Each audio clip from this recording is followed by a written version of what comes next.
The DrivingMaul show. Hi, I'm Paul. I'll be your host this evening. And it's been a solo show this evening as, none of the other guys can make it, unfortunately. A bit of a different one tonight on the old red wine rather than the beer. But hey, I got a bottle of Graham Norton. Shiraz was already open, so thought I'd better be polishing that one off. So what are we going to talk about tonight? Well, we've also got some Super Rugby as we head towards the pointy end of the season. There's been we'll go through the sort of rugby and news as well around that, and might even have a quick chat about the Nations Cup and all that kind of stuff that World Rugby are trying to do as well. But let's in the kind of news side of things. Congratulations to the Black Ferns who won the World 7 Series at the weekend in Toulouse. I should see who won the men's event. As it's not in the newspaper, I'm guessing that it wasn't New Zealand on that one, but on the was on the men's side of things. So a quick look. Fiji beat Ireland in the final. I mean, congratulations to Ireland making it the final. Fantastic result for them. It shows how they're growing the game over there. Unsurprising seeing Fiji win. Let's be honest with that one. And then, the Black Ferns Sevens beating the Australians in the final. So congratulations to them on that one. The ex-New Zealand Rugby's Brett Impey has left and gave a bit of an interview on his way out and said he had no regrets. And boy, oh boy, how just how disconnected is he from the fan base and from reality? The way that they, once Steve Chu left and he became kind of the spokesperson after that, and the sort of the aggressive nature that's the whole sort of way that New Zealand Rugby changed its way of doing business under Steve Chu. It all done quietly behind the doors, and you announced stuff when it was complete. With Brent Impey, there was lots more aggressive stuff in the media, fighting with the Players Association, fighting with the Australia Rugby. You got to say, or Rugby Australia, sorry. I think it just shows how disconnected he was and how he thinks he is right. Boy, oh boy. Let's hope we get back to a more cooperative way of working than that. Good evening, someone who has joined us in the live chat, who says that over in the Premier League of South America, the Chilean team beat the Jaguares in the semi-finals there, and so congratulations to them on that one. Simon says, Brent Impey was the worst chairman for New Zealand Rugby. Wow. I'll be honest, I don't have a history of chairman in the for New Zealand Rugby, and I guess they're not generally supposed to be the public face of rugby, so you're not supposed to see them too much on that one. So it's kind of bad when you do see them. And obviously mentions that today Pocock being elected to the Australian Senate. We're not really kind of doing politics on this show, trying to avoid that. But clearly, politics and sports can't be totally separated. And congratulations to David Pocock on that, getting in as an independent in that one. Also out of Australia, and I'm looking at the wrong screen. This problem having so many screens. Great to hear about Australia participating in the Pacific Nations Cup in July. So they'll be playing Fiji, or Samoa, Fiji, and Tonga in that order. Games in Samoa and Fiji, not in Tonga, unfortunately, for that one. But good to see them playing those teams. A bit of a shame, really, the July window, which is when the European teams tour. So you've got Ireland obviously coming to New Zealand, England going to Australia, Wales going to South Africa, Scotland heading down to Argentina, France over to Japan. I forgot where Italy is going now. But a bit of a shame they haven't got a tier one nation going through the Pacific Islands. But I'd rather see the Pacific Nations Cup being played in either the Six Nations window or the Rugby Championship window to give them that regular rugby every year. But look, good to see Australia A getting a run out against those teams anyway. Not perfect, but say better than what could have happened in that point of view. Pacific Nations Cup. Australia A used to be a part of this back in 07 and 08, where they came second in both times to first off the Junior All Blacks and then the New Zealand Maori All Blacks nowadays there. So Pacific Nations Cup taking another format yet again, as it seems to get mixed up every single year. So good to see. Anyway, good to see that those extra games there for Fiji, Samoa, and Tonga there. And as some of you mentioned there, that Scotland are stopping off to having a game in Chile as well, which is good to see. A bit like Ireland are playing the Maori All Blacks here in New Zealand in midweek games. They're doing something similar for the Chile game there with Scotland, which is good to see that we're getting those midweek games now a bit more regularly, really. We've seen them occasionally. Wales played the Chiefs some way back there with that one. As the reviewer says, he thinks it's Scotland A, though. Yeah, it'll be interesting to see how Ireland treat the Maori All Blacks games. Do they just say it's an Ireland 11? Because let's be honest, it's not going to be the test side. It's not going to be a capped game. Or do they call it the Irish Wolfhounds, which is the Ireland A team? So it'll be interesting to see how Ireland brand.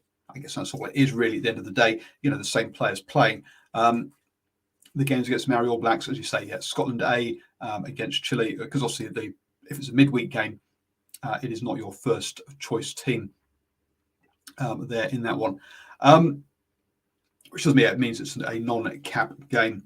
So good to see there's these extra games going on now in these midweek in the mid-year tour spots. Talking of that, the Nations Cup has come up again, and it seems like a good time to talk about as we've headed down this international route. Just wet the whistle first with a bit of Shiraz wine. So the Nations Cup has changed slightly from the last time it got suggested. So previously it would have included Six Nations games, July games, the Rugby Championship games, with them 2 teams added to the Rugby Championship, and also the November internationals as well, with everybody playing. Everyone else wants either home or away. That's now being changed in the new with that with promotion relegation then from the Six Nations and the Rugby Championship. Now that's been changed now, so that the Six Nations games and the Rugby Championship games won't be included. What there's going to be 2 conferences. The European Conference, which will have initially the Six Nations teams in there. Obviously, England, Ireland, Scotland, Wales, France, and Italy. But there will be promotion and relegation from that conference, but not from the Six Nations. Okay, so the only games that are in part of the new Nations Cup, whatever it's going to be called, are the July international games and the November ones as well. So the Rugby Championship isn't included. Then there would be the southern or the rest of the world, even though they call it North and South ones, which means that which will be, and in that conference you will have New Zealand, Australia, South Africa, Argentina, Japan, and Fiji is being proposed on this one. And then Simon says, does that mean that Six Nations teams are playing each other twice? Just a question. No, it does not, because what that means is everyone in the European or the Northern Conference will play every team in the Southern Conference once, either with 3 games in that July window and 3 games in that November window, but they'll have a Northern table. So basically you're being ranked against teams you don't play. And then you'll have the Southern Hemisphere or rest of the world conference, which again the Rugby Championship games do not count. So it's only games against. So New Zealand, for example, we will get points for playing England, Ireland, Scotland, Wales, France, and Italy. but no points for their games against South Africa during the Rugby Championship or Australia, example.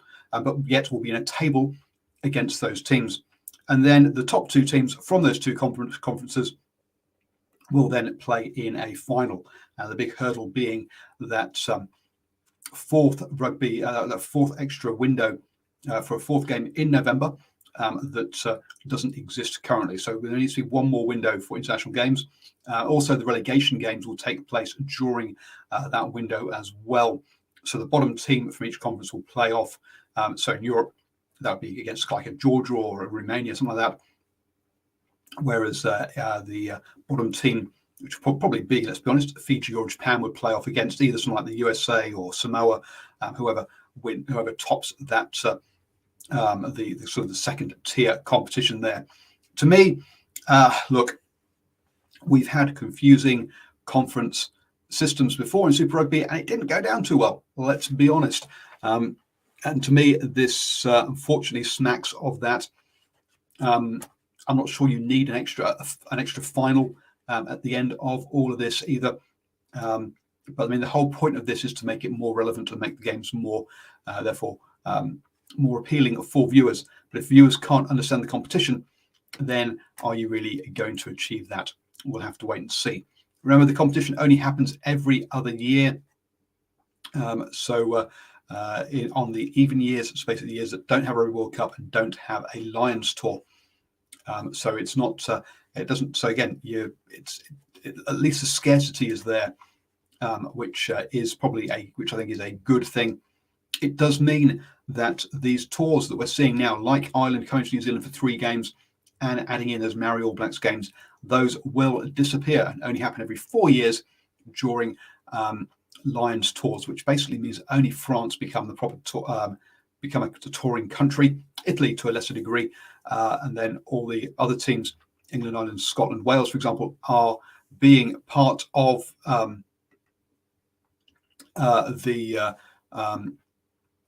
part of what do you call it? Part of the Lions, so don't tour properly during that year.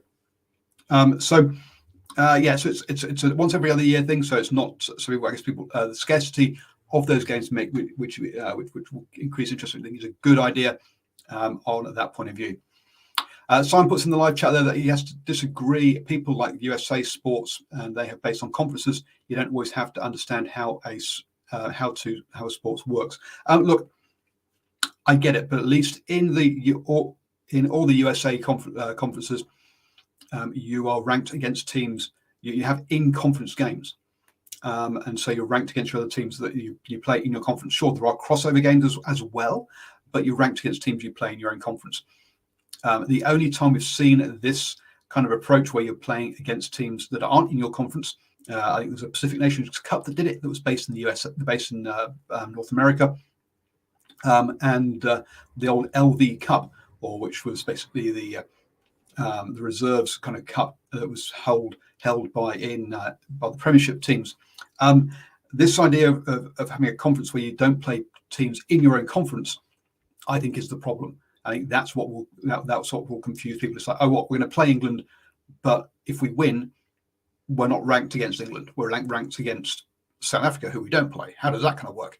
And to me, that's the confusing side of things. Now we'll have to wait and see how that all pans out. Maybe they can put the razzmatazz around it. Perhaps they can do the marketing well, and it will work.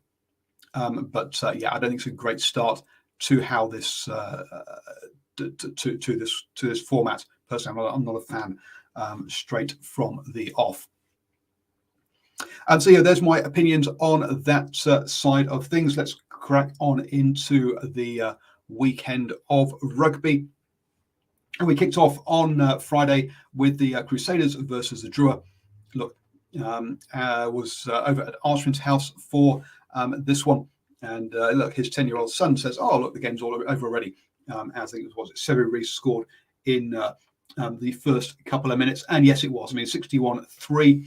Leicester Fainga'anuku scored after 2 minutes, and Reece picked up 2 scores later in the game. 61-3. This game was over before it really started, to be honest. Fergus Burke knocking over 8 conversions there. from 9 of the tries. Look, it's great to see Fiji and Drua in this competition, but let's be honest, that wasn't a game that it's a game that we switched off. We left it on in the background, but we didn't really pay attention to it. We were just talking most of the time on that one, to be honest.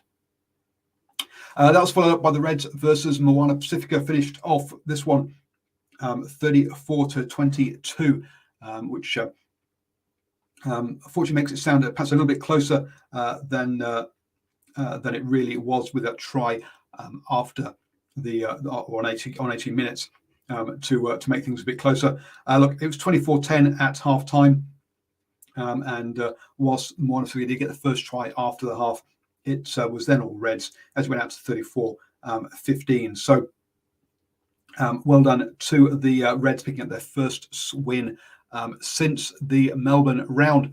But with news that James O'Connor is back out injured for the rest of the Super Rugby season, it's not boding well for the Reds. Let's be honest, he's perhaps one of the most important players in Super Rugby because of the drop-off from him to his replacement. And Reds don't really have a backup 10. I've seen some tweets out there suggesting they should take one of the TARS ones, because the TARS seem to have a stack of 10s, of young 10s at the moment, looking to try and get into that side. So maybe that's a thing for Australian, or the Rugby Australia to think about there, is balancing all of that. So Moana Pacifica now, I don't know, were they thinking about their next game on Tuesday night against the Force? I'm not sure about that one. We'll have to wait and see. I mean, with looking at their lineup with players like Sakopi Kepu, Sammy Slade, you've got Time Stowers in there, Solomani Kata, you've got Danny Tawala, Toto Vanawai, Christian Leafana. Look, that's not a resting team in that one. A couple of centres there, maybe, that they've been rotating, but with Henry Tafu on the bench, who captained them earlier in the season, and Levi Mua not selected there. But apart from that, I say this was not a big resting players ahead of the Tuesday's game. So we're going to have to see how that one pans out. But look, I'll be at the game on Tuesday night, and one of the things I will be talking at with the with the head coach is kind of like, how does he sort of rank or rate how they've progressed during the season. Look, it can't be on just results. I think this has been a successful season for Moana Pacifica. So look, I don't think it's just going to come down to points. But yeah, this one the Reds had in the bag. Now remember, Reds champions of Super Rugby AU last year. Sure, they are thin in a couple of positions, and there's injuries to the Tongan Thor and also to Jock really have been a problem for them. Jock, James O'Connor, obviously back for this game, but I say he's out again next week. Well, for the rest of the season on that one. Chiefs versus the Western Force. I was at this game at FMG Stadium at the weekend, and the Chiefs jumping out to a 21-0 lead. With this one, the Western Force not if they got the score in half time, maybe they'd have got themselves back into it. It'd be a bit different, but in the end, 54-21. The Chiefs happy with the kind of victory, perhaps not happy with all of their execution. The restarts by the Western Force, they won a lot of those.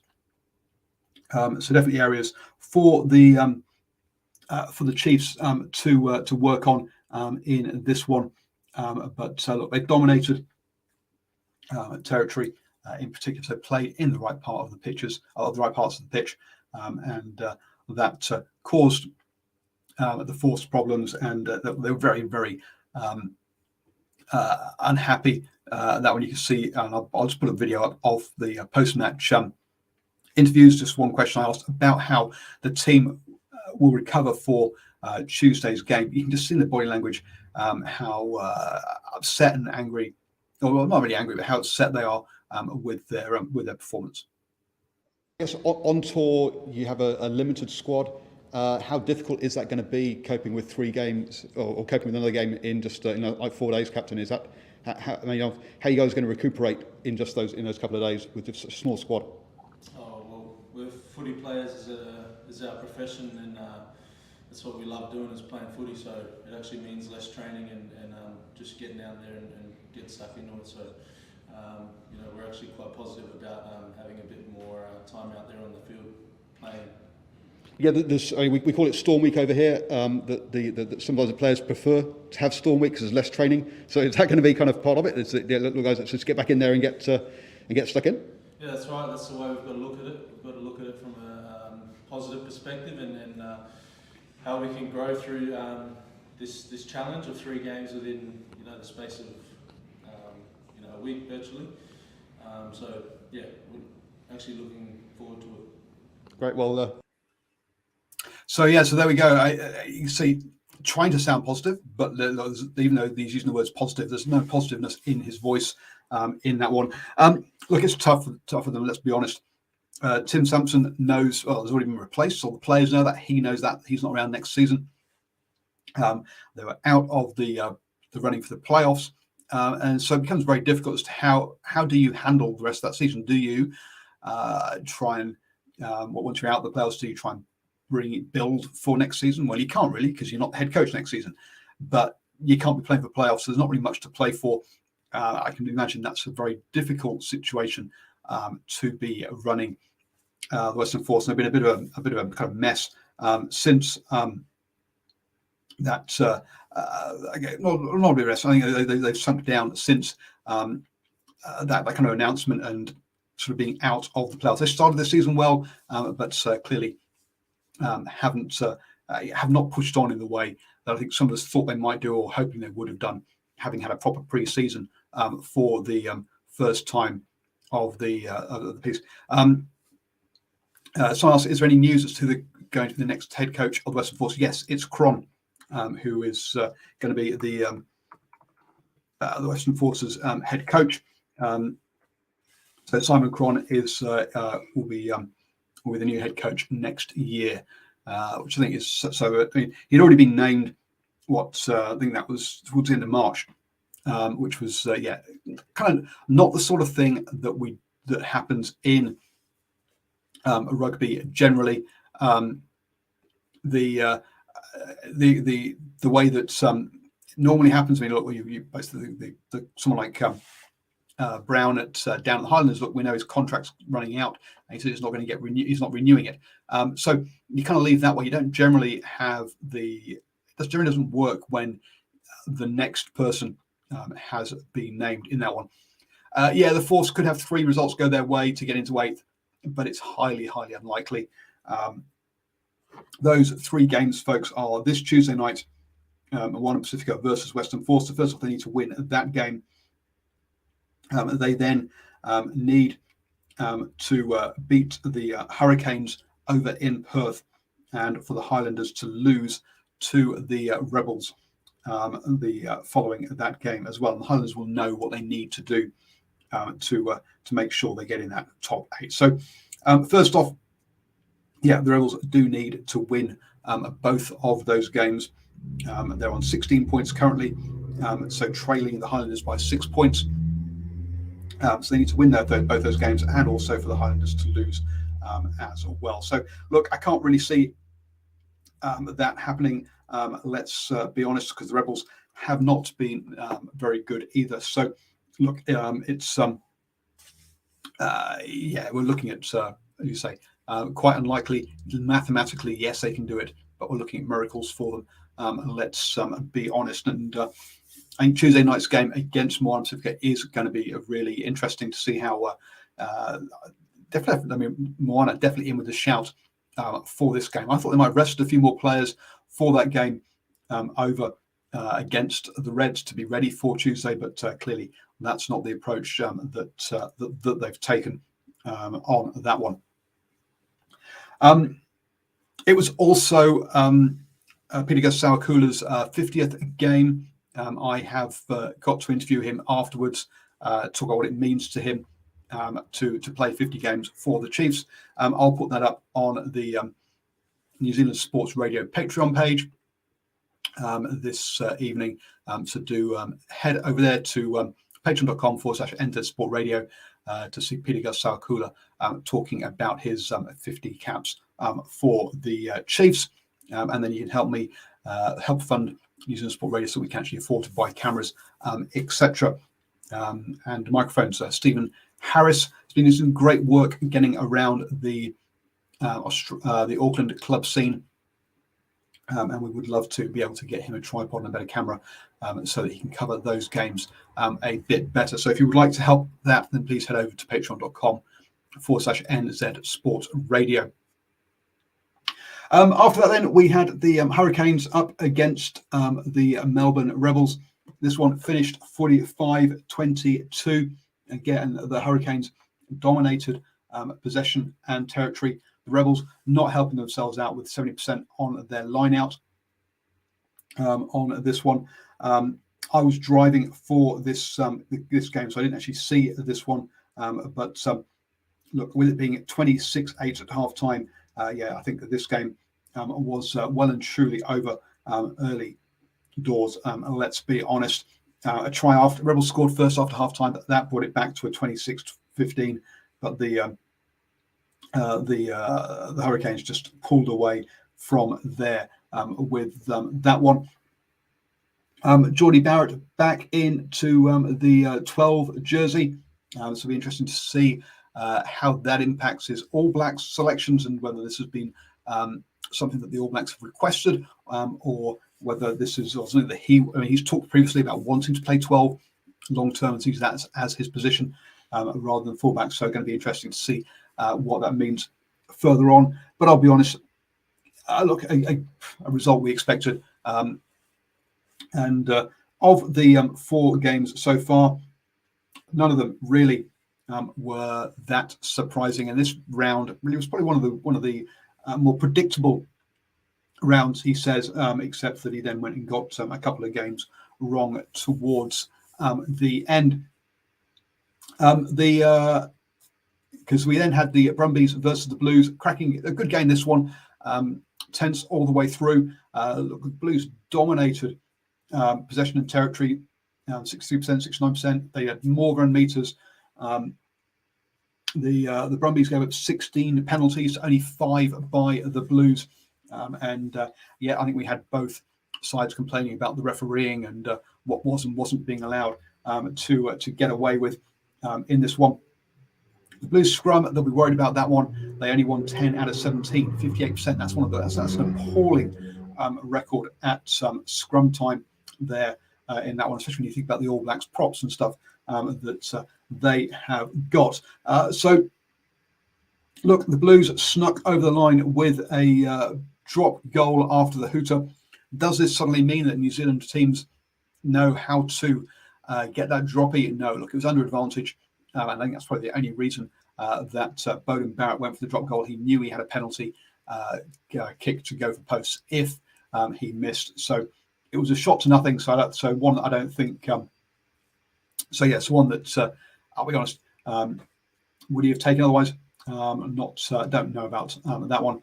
Stephen Perifetta kicking the penalties and conversions. Interestingly enough. Where does that put Beauden Barrett as far as the number 10 jersey for the All Blacks? Not so sure about that one. But look, the Blues had all the play. They should never have let it get down to that. And I think they'll be upset with themselves that they couldn't get the win here, having playing all the rugby in all the right part of the pitch. A massive defensive effort from the Brumbies.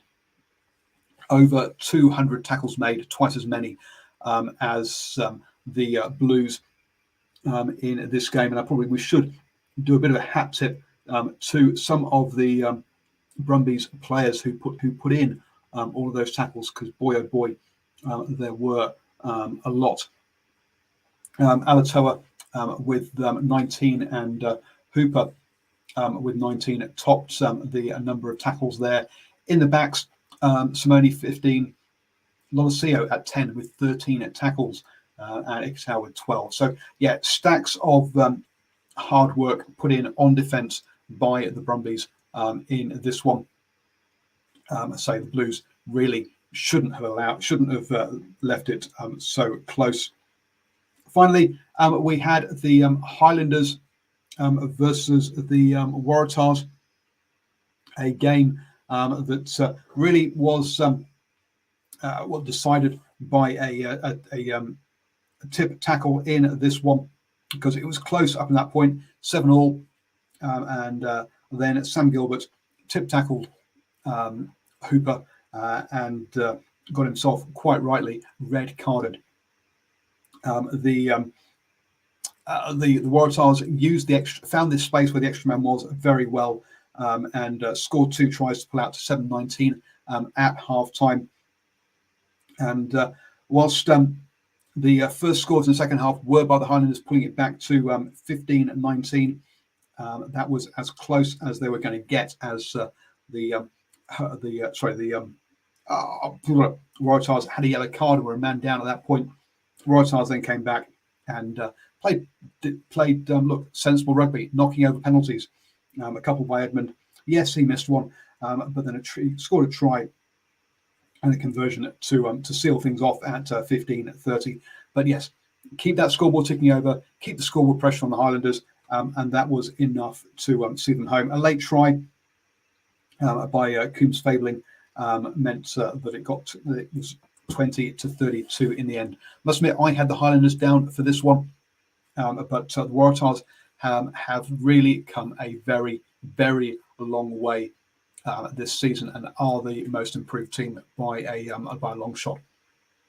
One of the comments, or one of the things last year was about the number of games that the Australian teams didn't win against the New Zealand teams. Here are the results from the Super Round in Melbourne onwards. So the Brumbies are 3-2, 3 wins and 2 losses, and their final game comes up against Moana Pacifica this coming Saturday. I will be at that game at Mount Smart Stadium as well. So you'd expect the Brumbies to have 4 wins and 2 losses since then, so a very good record for them. The Drua Rebels and Reds, to be fair to them, all their 1 win and 4 losses, all their wins have come against Moana Pacifica. So again, they have lost all of their games against New Zealand opposition, with the Rebels having the Highlanders, also the lowest team in New Zealand. They have, in some ways, you say, the best chance there. The Waratahs 3-2.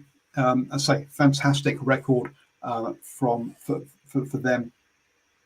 Their final game of the regular season is up against the Blues. Now, it'll be interesting to see who the Blues send over for that game. They currently have a 6-point lead at the top of the table ahead of the Crusaders, which means that they will finish top of the table. They will have a home quarterfinal, a home semi-final, and a home final if they get there. Currently, so that means basically they're going to be playing the Highlanders unless miracles happen and the Western Force climb up into that spot. So the Blues don't need to send a full strength side over to Sydney for that game. It'll be interesting to see what kind of selection they do go for. Do they rest players, or do they want to continue the momentum that they've built with that winning streak that they have? We'll have to wait and see on that one. Western Force, 4 losses so far, with their game on Tuesday night against Moana Pacifica before heading home to host the Hurricanes. Look, 2 wins, and suddenly they're in the playoff picture, maybe. But look, 4 losses on the bounce does not look good for them. And let's be honest, will they be the only team to be donutted from the Super Round over in Australia, or will they donut the Moana Pacifica? We'll have to find out on Tuesday night. I really don't give the Western Force much of a hope up against the Hurricanes. But then again, if we have a look at that table. And sorry, I've not put it up on screen, but I'll say the Brumbies, the Blues have got that 6 point lead over the Crusaders. They will finish top whatever. The Crusaders then on 48 points and the Brumbies on 44 points. So the Brumbies can finish second if they get a bonus point win, and the Crusaders lose and don't pick up a losing bonus point. And then the Chiefs on 41 points, only 3 points ahead of the Hurricanes, and they're heading up to play the Fijian Drua in Fiji, which we know will be a cracker one up there. So look, all the Crusaders, Brumbies, Chiefs, Hurricanes, the Waratahs only 1 point behind the Hurricanes, and then the Reds only 2 points behind the Waratahs. All of those teams have got something to play for, from 2 down to 6. No, sorry, 2 down to 7 there, coming into this final round, because the Brumbies overtake the Crusaders. That means they get themselves into home semi-final territory, whereas if the Crusaders hold on to their second place, that obviously gives them that home semi-final, which could be all important. So lots of important games coming up this weekend. I say only the Blues there and the Highlanders. Well, look, they need to get that win, or well, they'll know if they need to get that win against the Rebels or not, because depending on what happens to the Force over the next 2 games there with that one. So that's what our final round is looking like. Keep an eye out over on patreon.com/NZSportRadio, where I will post my predictions for the final set of games.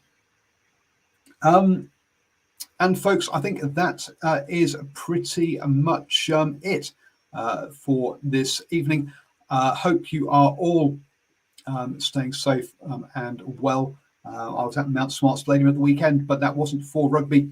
That was for other reasons, which you can catch, which you can see on my socials. Yeah, stay safe, everyone. Enjoy the rugby, and I'll be back here next Monday at 8 p.m. with the DrivingMaul show.